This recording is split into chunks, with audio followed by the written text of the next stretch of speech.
Bacaan dari Kitab Kedua Raja-Raja. Sekali peristiwa, datanglah seseorang dari Baal Salisa dengan membawa bagi Elisa, abdi Allah, roti hulu hasil, yaitu 20 roti jelai serta gandum baru dalam sebuah kantong.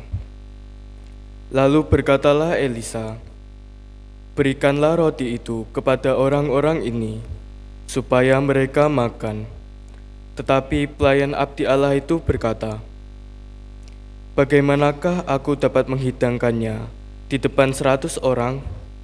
Jawab abdi Allah itu, "Berikanlah kepada orang-orang itu, supaya mereka makan, sebab beginilah firman Tuhan, orang akan makan, bahkan akan ada sisanya." Lalu dihidangkannyalah roti itu di depan mereka, maka makanlah mereka, dan masih ada sisa, sesuai dengan firman Tuhan. Demikianlah sabda Tuhan.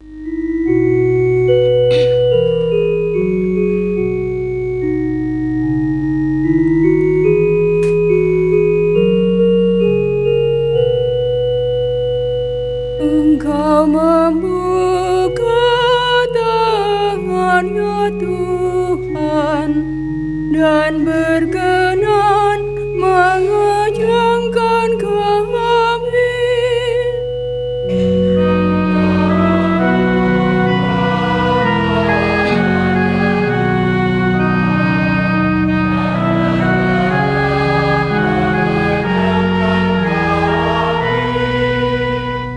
Segala yang Kau jadikan akan bersyukur kepadamu, ya Tuhan. Dan orang-orang yang Kau kasihi akan memuji Engkau.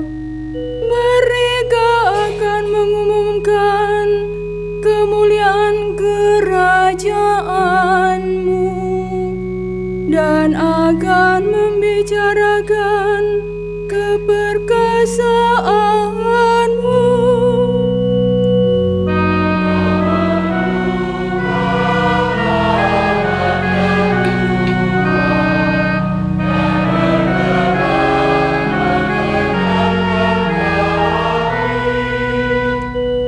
Mata sekalian orang menantikan Engkau, dan Engkau pun memberi mereka makanan pada waktunya.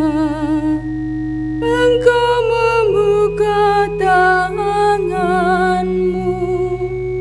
dan berkenan mengenyangkan segala yang hidup.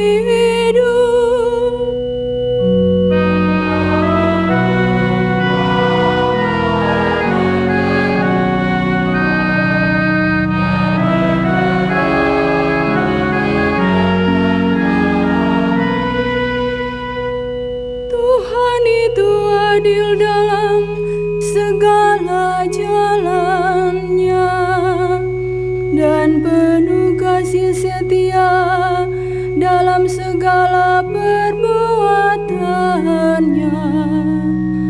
Tuhan dekat pada setiap orang yang berseru kepada-Nya, pada setiap orang yang berseru kepada-Nya dalam kesetiaan.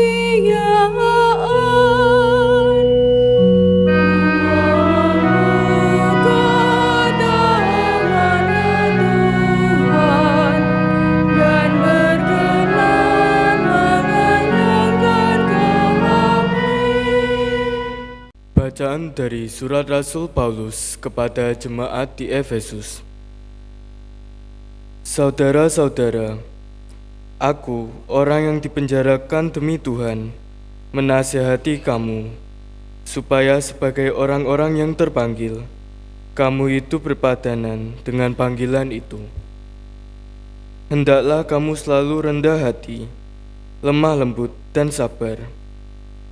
tunjukkanlah kasih-Mu dalam saling membantu, dan berusahalah memelihara kesatuan roh dalam ikatan damai sejahtera. Satu tubuh, satu roh, sebagaimana kamu telah dipanggil kepada satu pengharapan yang terkandung dalam panggilan-Mu. Satu Tuhan, satu iman, satu baptisan, satu Allah dan Bapa kita semua, yang mengatasi semua, menyertai semua, dan menjiwai semua. Demikianlah sabda Tuhan.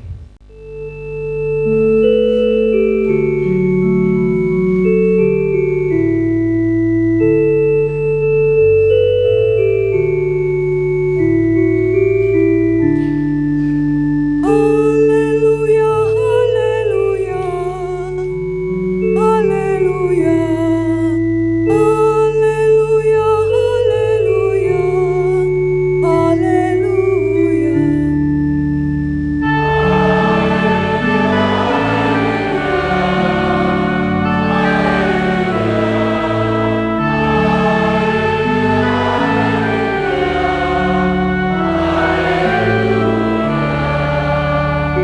Seorang nabi besar telah muncul di tengah-tengah kita, dan Allah telah melawat umat-Nya.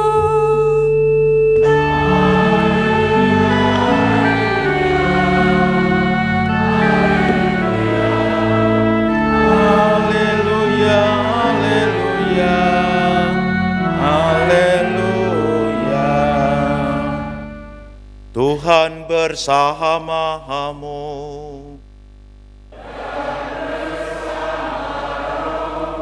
Inilah Injil suci menurut Yohanes.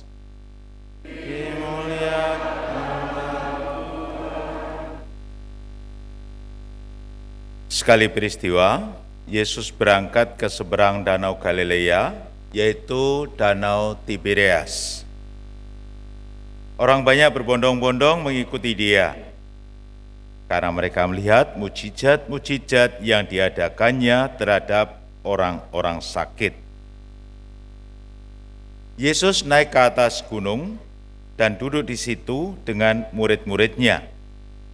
Ketika itu Paskah, hari orang raya Yahudi, sudah dekat. Ketika Yesus memandang sekelilingnya dan melihat bahwa orang banyak berbondong-bondong datang kepadanya, datanglah ia kepada Filipus. Di manakah kita dapat membeli roti supaya mereka dapat makan? Hal itu dikatakannya untuk mencobai Filipus, sebab ia sendiri tahu apa yang hendak dilakukannya. Jawab Filipus kepadanya, roti seharga 200 dinar tidak akan cukup untuk mereka ini, sekalipun masing-masing mendapat sepotong kecil saja. Seorang dari murid-muridnya, yaitu Andreas, saudara Simon Petrus, berkata kepada Yesus, "Di sini ada seorang anak yang mempunyai 5 roti jelai dan 2 ikan. Tetapi apakah artinya untuk orang sebanyak ini?" Kata Yesus, "Suruhlah orang-orang itu duduk." Adapun di tempat itu banyak rumput. Lalu duduklah orang-orang itu, kira-kira 5.000 laki-laki banyaknya. Sesudah itu Yesus mengambil roti itu, mengucap syukur dan membagi-bagikannya kepada mereka yang duduk di situ. Demikian juga dilakukannya dengan ikan-ikan itu sebanyak yang mereka kehendaki. Setelah mereka kenyang, Yesus berkata kepada murid-muridnya, "Kumpulkanlah potongan-potongan yang lebih, supaya tidak ada yang terbuang."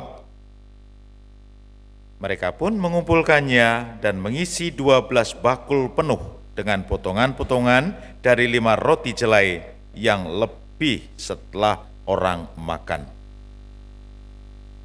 Ketika orang banyak itu melihat tanda mujizat yang telah dilakukan Yesus, mereka berkata, Dia ini adalah benar-benar nabi yang akan datang ke dalam dunia. Karena Yesus tahu bahwa mereka hendak datang dan hendak membawa dia dengan paksa untuk dijadikan raja, ia menyingkir lagi ke gunung seorang diri. Demikianlah sabda Tuhan.